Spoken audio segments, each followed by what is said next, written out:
मुस्तफा जाने रहमत पे लाखों सलाम। मेरा पहला दिन ताशकंद में। ताशकंद एक ऐसा शहर जहाँ पर इस्लाम आया, इधर यहाँ पर कुरान पाक है, वो कुरान पाक जो कि हज़रत उस्मान गनी रदी अल्लाह ताला अन्हु ने अपने हाथ से लिखा। हिस्टोरिकली अगर मैं गूगल करता हूँ तो मुझे ये पता लगता है कि कुरान जो है इसके नुस्खे बनने शुरू हो गए थे हज़रत अबू बकर सिद्दीक़ रदी अल्लाह ताला अन्हु, फिर हज़रत उमर रदी अल्लाह ताला अन्हु, और फिर ये तीसरा कुरान लिखा जा रहा था जिसको बल्कि हज़रत अबू बकर से शिफ्ट हुआ हज़रत उमर के पास, और फिर हज़रत उस्मान ने कूफ़ी इसको फॉर्मेट में लिखा। और इस कुरान के ऊपर खून के दाग भी मौजूद हैं, मैंने अपनी आँखों से देखा है। यहाँ पर इजाज़त नहीं है to take a snap of that Quran पाक, बट इसको फिर सेंट पीटरबर्ग में भेजा गया, रशियंस लेकर गए और उसको टेस्ट किया इसका, तो ये उन्होंने कंफर्म किया कि ये 7वीं सेंचुरी में ही लिखा गया है। ऑब्वियसली डीएनए का इस किस्म का मामला तो नहीं होते थे उस वक्त, तो हज़रत उस्मान गनी रज़ी अल्लाह ताला अन्हु के ब्लड के बारे में तो क्लैरिटी नहीं है, लेकिन ये क्लैरिटी है कि इस पर खून के धब्बे हैं।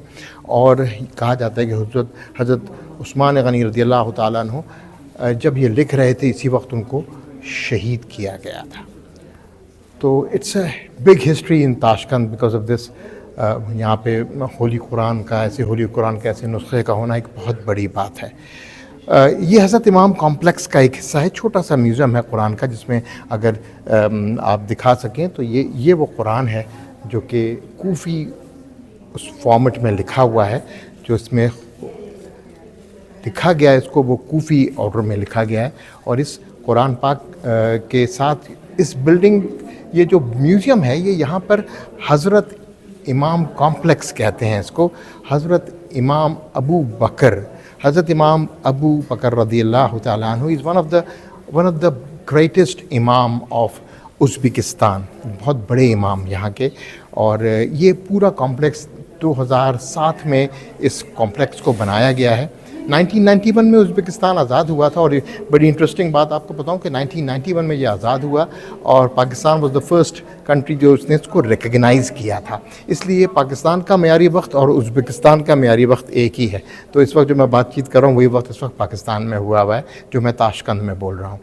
तो ये जो उज़्बेकिस्तान की हिस्ट्री को रिवाइव किया या हज़रत इमाम कॉम्प्लेक्स के अंदर, अभी मैं पहली जगह आपको ये दिखा रहा हूँ, और ये पहला म्यूज़ियम है जो कि मैं दिखा रहा हूँ। इसके बाद एक मुँह मुबारक भी है, हुज़ूर पाक सल्लल्लाहु अलैहि वसल्लम की दाढ़ी का एक मुँह मुबारक, वो भी यहाँ पे मौजूद है, वो भी आपको दिखाऊँगा इंशाअल्लाह ताला। But it's a history here in Uzbekistan, Islamic history, जो कि जिस ज़माने का हम सोचते हैं बातों को, और हम अपने अकायद को, मैं जब भी बात करता हूँ हनफियत की बात करता हूँ, यहाँ पे हज़रत अबू मंसूर मातुरीदी को फॉलो करते हैं लोग, यहाँ पे लोग हज़रत इमाम अबू हनीफ़ा को फॉलो करते हैं, हज़रत इमाम बुखारी यहाँ मौजूद हैं बुखारा में।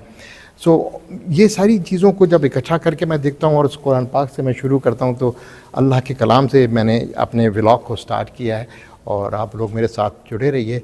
इसकी हम तस्वीर नहीं ले सकते बिकॉज़ अलाउड नहीं है, वल्लाह ये बहुत खूबसूरत कुरान है, बहुत ह्यूज इन साइज़, और शायद ये नुस्खा उज़्बेकिस्तान के लिए भी बड़ा प्राइड है इनके लिए कि ये नुस्खा इनके पास है कुरान पाक का।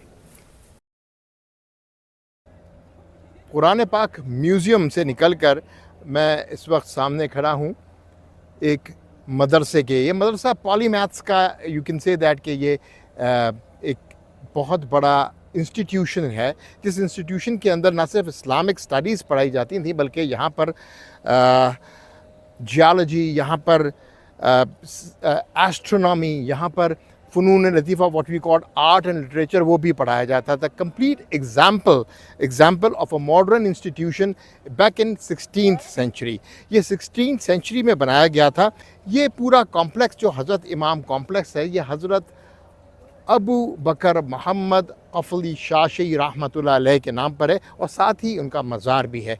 यहाँ पे ये लोग पढ़ा करते थे। पीछे म्यूज़ियम जो था वहाँ पे ये स्टे किया करते थे, और ये वो जगह है जहाँ पे दे यूज़ टू प्रे। ये वो मस्जिद है, ये भी 16th सेंचुरी की है।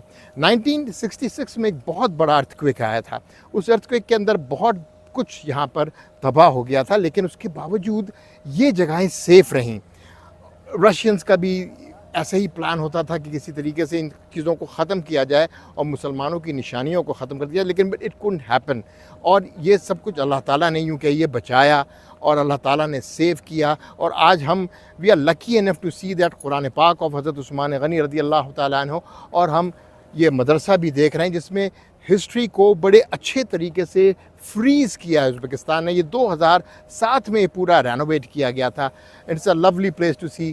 میں یہی سمجھتا ہوں کہ ازبکس نے نہ صرف کہ ان انسٹیٹیوشن کو سنبھالا ہے، بلکہ انہوں نے یہ بھی کیا ہے کہ عقائد اور ایمان کے تحفظ کے ساتھ، جو میں شروع سے بولتا ہوا آ رہا ہوں، جب میں یہاں پہ گائیڈ سے ملا، ان سے بات چیت کی، تو they are very clear about the عقائد، ایمان. اور ابو منصور ماتوریدی رحمۃ اللہ علیہ ویل رسپیکٹڈ، جن کو فالو کرتے تھے امام احمد رضا خان، اور جن کی پوری زندگی ماتوریدی عقائد کے کو سیو کرنے میں لگی، اور وہی اہل سنت و جماعت کو سیو کرنے میں کامیاب بھی ہو سکے آج تک ہم.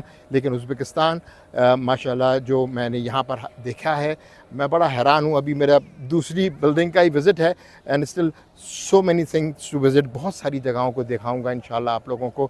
اور وہ بات حنفیت کی ہوگی، بات ایمان اور عقائد ماتوریدیت کی ہوگی، اور بات تصوف کی ہوگی جب میں بات کروں گا حضرت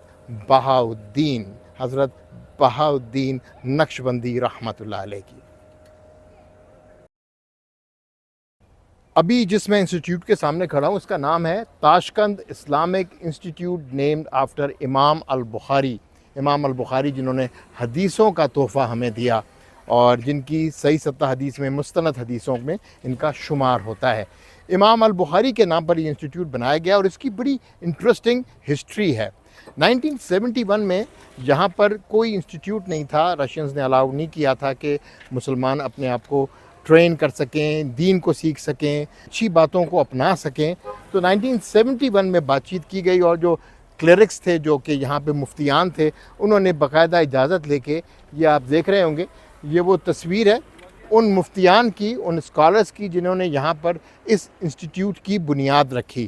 اور یہاں سے پھر کہانی شروع ہوئی کہ 1971 سے 1991 تک، یعنی 20 سال تک کا یہاں پہ بڑا اسٹرگل رہا مسلمانوں کا اپنی ہی دین کو لرن کرنے کے لیے. اور 1991 میں آ کے پھر یہاں پر یہ 2007 میں پھر یہ جب آزاد ہو گیا ازبکستان، تو 2007 میں یہ پورا انسٹیٹیوٹ بنایا گیا. اور آج this is one of the leading institutes in Uzbekistan. یہاں پر فقہ، حدیث اور قرآن پاک، یہ پراپر انسٹیٹیوٹ ہے جو کہ رن کیا جاتا ہے، اور یہاں بچے پڑھنے آتے ہیں پوری دنیا سے. حضرت امام کمپلیکس جس کی وجہ سے نام رکھا گیا، یہ ان کا مزار مبارک ہے. حضرت امام ابو بکر محمد قفل شاشی رحمۃ اللہ علیہ، یہ ان کا مزار مبارک ہے. اور آپ میرے ساتھ ہی یہ 2 اور کھڑکیاں سی دیکھ رہے ہوں گے، یہ وہ چلہ خانے ہیں جہاں پر لوگ آ کر چلہ کاٹا کرتے تھے، تو ان کو خوراک بھی دی جاتی تھی، اور وہ کھانا بھی دیا جاتا تھا، اور وہ اپنی عبادت پورا کیا کرتے تھے. اکثر میں جب بر صغیر میں جاتا ہوں اور یا پاکستان میں جاتا ہوں، تو لوگ کہتے ہیں یار یہ چلہ خانی کیا چیز ہے، یہ یہیں کی پیداوار ہے. ایسا کچھ نہیں ہے. مجھے یہاں پہ آ کے اندازہ ہوا کہ یہ سینچریز اولڈ یہ ایک طریقہ کار ہے کہ سکون والی جگہ جہاں میڈیٹیٹ کیا جا سکے، جہاں اللہ سے قریب ہوا جا سکے، وہ چیزیں اس زمانے میں بھی یہاں بنتی رہیں، چلتی رہیں. اور اسی طرح اسی قسم کے کمپلیکشن کا اسلام جو ہے، وہ یہی لوگ انہی سرزمینوں سے لے کر اسلام کا پاکستان اور ہندوستان آئے. اور آپ دیکھتے ہوں گے ہمارے یہاں بھی مزارات پر یہ چلہ خانے ہوتے ہیں، ہمارے یہاں بھی مزارات پر کھانے کا انتظام ہوتا ہے. تو ہر چیز کو میرے خیال میں اس کانٹیکسٹ میں دیکھنا بڑا ضروری ہے کہ ہسٹوریکلی کیسے ہم تک پہنچی ہیں. اور ازبکستان کے لوگ اس کو ابھی تک اس پہ پراؤڈ بھی فیل کرتے ہیں، اچھا بھی فیل کرتے ہیں، اور بتاتے ہیں کہ ہماری وجہ سے دنیا میں کیا کیا اسلام کس طریقے سے پہنچا ہے. مصطفیٰ جانے رحمت پہ لاکھوں سلام.